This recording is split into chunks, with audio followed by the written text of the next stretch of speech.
Here is something I wish someone had told me earlier in life. Almost everything we're taught about building better habits is wrong, or at least it sets us up to fail. We're told that change takes willpower, discipline, that if we just want it badly enough, we would just do it.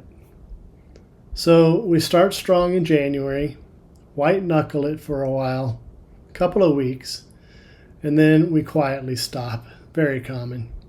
And we blame ourselves for the failure. But here's the truth. Willpower is not a character trait. It's a limited resource. And it just runs out, usually right when you need it most.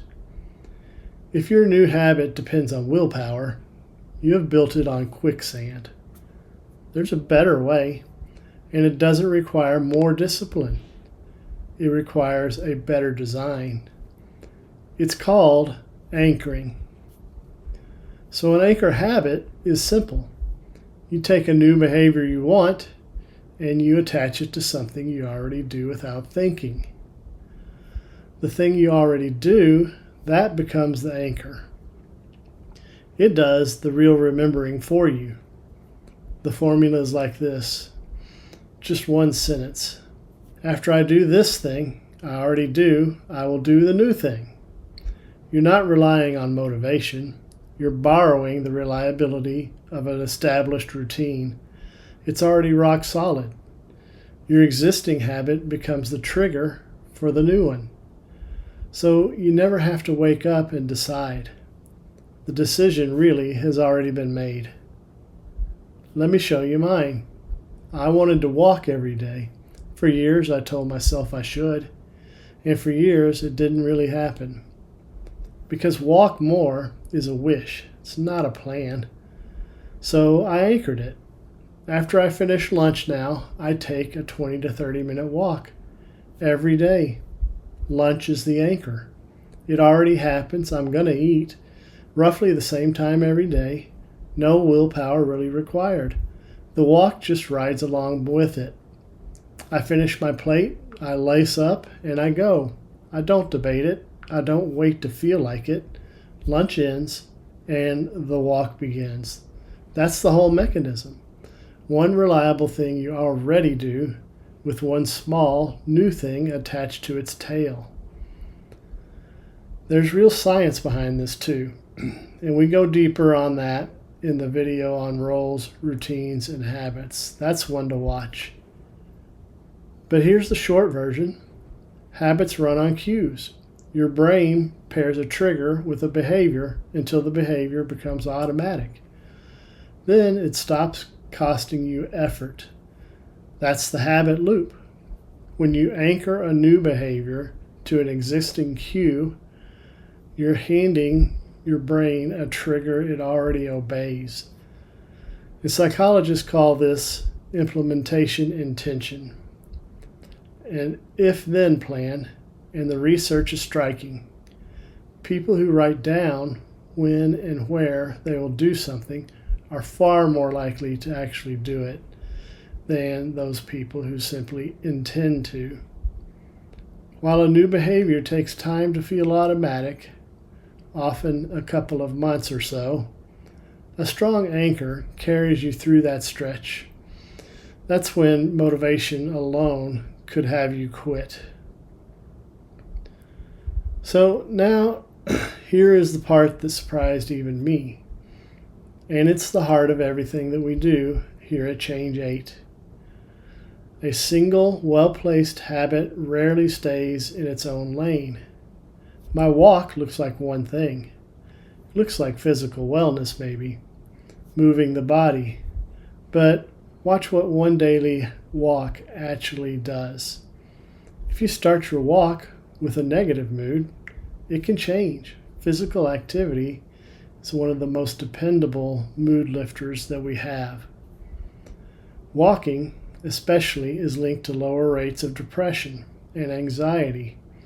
And a Stanford study found that a walk outdoors measurably quiets the kind of negative looping and ruminating thoughts that often pull us down.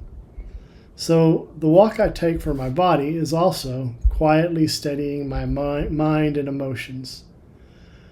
That's the physical dimension feeding into the emotional dimension. The walk also pulls me out of the door and into my environment. I notice things like my street, the season, the trees, the people. In the Blue Zones literature, the places where people live the longest, the Blue Zones, movement is not a workout. It's just built into a walkable world that nudges you outside every day. And when you walk, your environment stops being something that you look at through the window, and it becomes something you're part of. That's the physical dimension, waking up the environmental dimension. They're all connected, the dimensions. Then there's something harder to measure, but just as real. A walk gives you space. There's no screen, no task, just movement and quiet. For many people, that becomes the most reflective part of their day. The time when they pray or think about what matters the most, or simply feel a small sense of awe at being alive on an ordinary afternoon. Walking has been a path to reflection for as long as people have walked. The body moves and the spirit gets room to breathe. Physical opening the door to spiritual is an example here. It even sharpens the mind. Stanford researchers again found that walking boosts creative thinking, on average by about 60%, quite a bit, compared to just sitting around. Aerobic movement is also one of the best supported things we can do to protect the aging brain. You've probably heard that. So the ideas come on the walk.